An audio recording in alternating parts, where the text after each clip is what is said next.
भगवान राम का इतिहास प्राचीन भारतीय पौराणिक कथाओं और धार्मिक ग्रंथों का एक अभिन्न अंग है। हिंदू मान्यताओं के अनुसार भगवान राम को हिंदू भगवान विष्णु का 7वां अवतार और हिंदू महाकाव्य रामायण में एक महत्वपूर्ण व्यक्ति माना जाता है। राम की कहानी मुख्य रूप से प्राचीन भारतीय महाकाव्य रामायण में वर्णित है, जिसका श्रेय ऋषि वाल्मीकि को जाता है। रामायण भगवान राम, उनकी पत्नी सीता, उनके वफादार भक्त हनुमान और उनके वफादार भाई लक्ष्मण के जीवन और साहसिक कार्यों का वर्णन करता है। भगवान राम का जन्म कौशल राज्य के अयोध्या शहर में राजा दशरथ और रानी कौशल्या के सबसे बड़े पुत्र के रूप में हुआ था। रामायण में राम की युवावस्था और तीरंदाजी और युद्ध कौशल का विस्तार से वर्णन किया गया है। उन्हें एक आदर्श पुत्र, भाई, पति और राजा के रूप में चित्रित किया गया है और धर्म के प्रति उनका अटूट पालन हिंदू संस्कृति में नैतिक व्यवहार के लिए एक मॉडल के रूप में कार्य करता है। रामायण की केंद्रीय कथा राक्षस राजा रावण द्वारा राम की पत्नी सीता के अपहरण के इर्द गिर्द घूमती है। ये घटना सीता को बचाने के लिए राम की खोज की ओर ले जाती है, जिसमें हनुमान और की सेना सहित उनके वफादार सहयोगियों ने सहायता की। महाकाव्य में राम के परीक्षणों और विजय का वर्णन किया गया है, क्योंकि वह बुरी ताकतों से लड़ते हैं। अंततः राक्षस साम्राज्य लंका में रावण के खिलाफ विजयी युद्ध की ओर ले जाते हैं। महाकाव्य का समापन राम और सीता के आनंदमय पुनर्मिलन और उनकी अयोध्या वापसी में होता है, जहां राम को सही राजा के रूप में ताज पहनाया जाता है। भगवान राम की कहानी को सदियों से याद किया जाता रहा है और ये लाखों लोगों के लिए प्रेरणा, नैतिक मार्गदर्शन और सांस्कृतिक पहचान का स्रोत रही है। कला, साहित्य और प्रदर्शन के विभिन्न रूपों में इसकी पुनर्कथन और पुनर्व्याख्या की गई है, जो इसकी स्थायी और सार्वभौमिक अपील को दर्शाती है।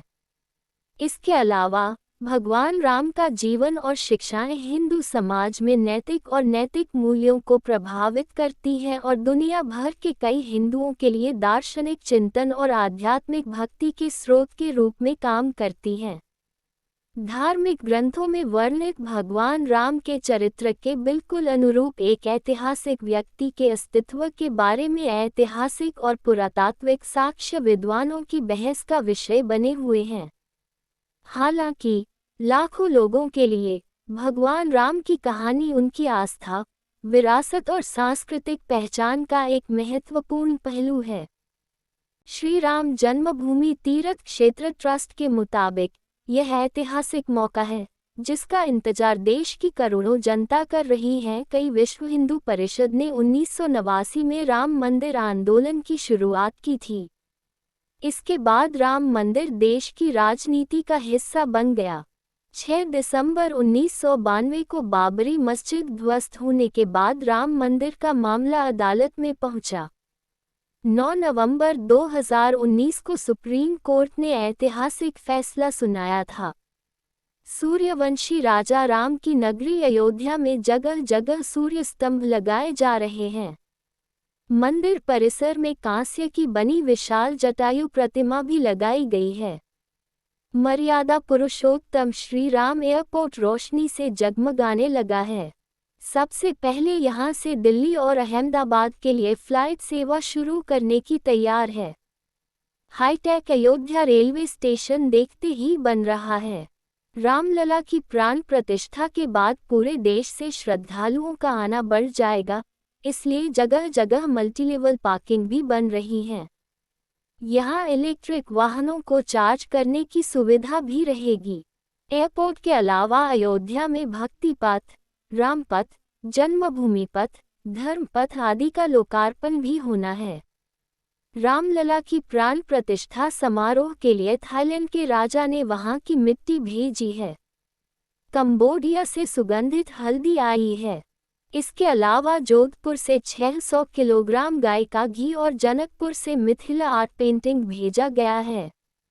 इस पेंटिंग में माता सीता के धरती की गोद से जन्म से लेकर उनका प्रभु राम से विवाह तक के प्रसंगों को दर्शाया गया है।